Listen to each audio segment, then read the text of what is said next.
ভাবছেন wild wild West টাইপের কোনো ছবির দৃশ্য তো না, এটা আপনার দেশেরই ঘটে যাওয়া চলমান একটি ঘটনা।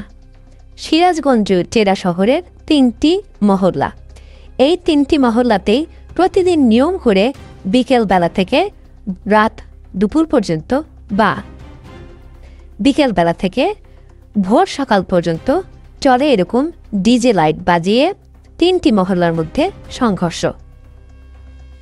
এই সংঘর্ষ শুরু হয়েছিল একটি ফুটবল খেলাকে কেন্দ্র করে। ক্রমশ সেই ফুটবল খেলার ঘটনা ধামাচাপা পড়ে গেছে, কিন্তু প্রতিদিনই চলছে এই সংঘর্ষ।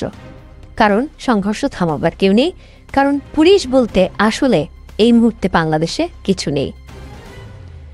এবং 3টি মহল্লার এই সংঘর্ষের কারণে হতাহত নিহতর ঘটনা হয়তো আমরা এখনো শুনতে পাইনি, তবে যেটা হচ্ছে প্রতিদিন রাতে বিভিন্ন বাড়িতে লুট তরাজ চুরি ডাকাতি এই সমস্ত চলছে।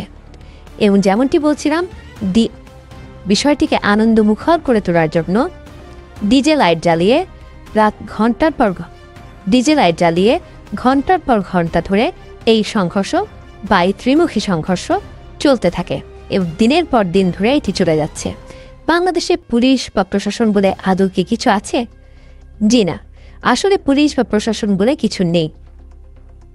কারণ পুলিশকে নিয়ে যে ধরনের স্লোগান প্রতি মুহূর্তে দেওয়া হচ্ছে, পুলিশের গায়ে হাত দিচ্ছেন, নারীরা পুলিশের পোশাক ধরে টানাটানি করছেন, এই দৃশ্য তো আপনারা দেখেছেনই।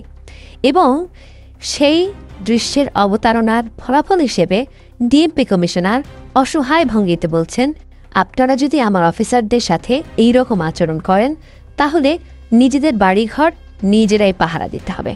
এবং তিনি রেফারেন্স হিসেবে বলেছেন, 5ই আগস্টের পর আমি দেখেছি 80 বছর বয়সী বৃদ্ধ বাড়ির সামনে বসে লাঠি হাতে বাড়ি পাহারা দিচ্ছেন। আমার অফিসারদের সাথে আপনারা এহেন আচরণ করবেন না। জি দর্শক, তেমনটাই হবার সম্ভাবনা ঘটছে। এই 15 মাসে একটা নির্বাচিত সরকার, বৈধ সরকার যখন চলে গেছে, তখন দেশটির কি 12টা বেজেছে তা যদি আপনাদের খেয়ালে না থাকে তাহলে বলে দিচ্ছি যে দেশের জিডিপি এখন 3-এরও নিচে।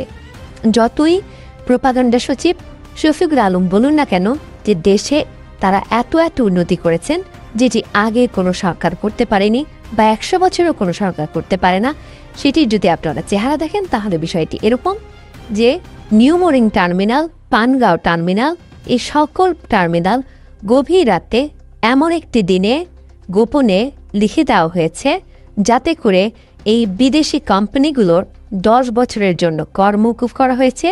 সেখানে যে বিদেশিরা কর্মরত থাকবেন তাদের কর মওকুফ করে দেওয়া হয়েছে এবং এখানে যারা ব্যবসা করবেন অর্থাৎ যে বাংলাদেশিরা রয়েছেন তাদেরকে আবার প্রায় 45% পর্যন্ত কর যুক্ত করে দেওয়া হয়েছে।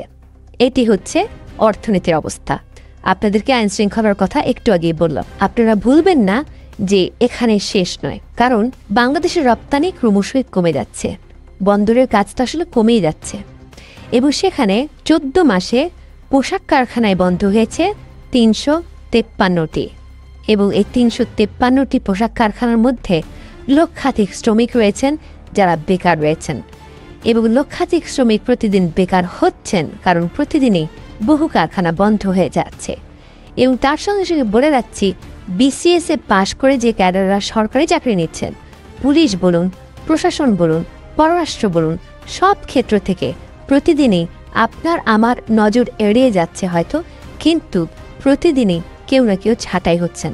কখনো আওয়ামী লীগ করবার নামে, কখনো ফ্যাসিস্টের দোসর, এই অজুহাত তুলে তাদেরকে ছাঁটাই করা হচ্ছে। এবং তার সঙ্গে সঙ্গে এটিও জানিয়ে রাখি, বাড়ি ঘরে আগুন, বাসে আগুন, রাস্তাঘাটে আগুন, বস্তিতে আগুন নিত্য নৈমিত্তিক ঘটনা।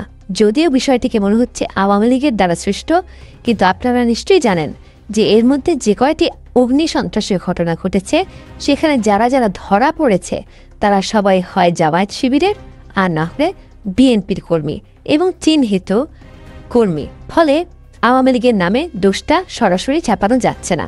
এই সব মিলিয়ে দেশের এই মুহূর্তে যে পরিস্থিতি, যে অরাজক পরিস্থিতি, তাতে করে একটা নির্বাচন কেন, তাতে করে আসলে স্বাভাবিক জানমালেরই কোনো নিরাপত্তা নেই এবং স্বাভাবিকভাবে মানুষ কীভাবে জীবনযাপন করবে সেটি নিয়ে একটি প্রশ্ন তৈরি হয়। যখন সবার নজর অজিত দোভাল এবং ডক্টর খলিলুর রহমানের মধ্যেকার বৈঠকে, তখন আপনাদেরকে এ সমস্ত কথা আসলে কেন বলছি এই কারণে যে খলিলুর রহমান এবং অজিত দোভাল যত বড় বিষয় নিয়ে বৈঠক করুক না কেন, আপনার আমার মতো সাধারণ মানুষের জীবনযাত্রা প্রায় অচল হয়ে পড়েছে এই দেশে, এবং সে কারণেই এই দেশে একটি নির্বাচন হবে সেটি কী করে সম্ভব? যেই আর্মির উপরে ঢিল ছড়ে সাধারণ জনগণ, যেই পুলিশের ইউনিফর্ম ধরে টানাটানি করে সাধারণ জনগণ, যেই পুলিশকে টিনের চালে কাউয়া, পুলিশ হামান ... এই ধরনের স্লোগান দিয়ে সারাক্ষণ হাস্যরসের অবতারণা করে, সেখানে কি করে কোনো নির্বাচন কেন্দ্রের নিরাপত্তা রক্ষা করা সম্ভব? কি দিয়ে নির্বাচনের নিরাপত্তা রক্ষা করবে এই সরকার? সেই প্রশ্নটিও আপনাদের কাছে রেখে গেলাম, একটু ভেবে দেখবেন।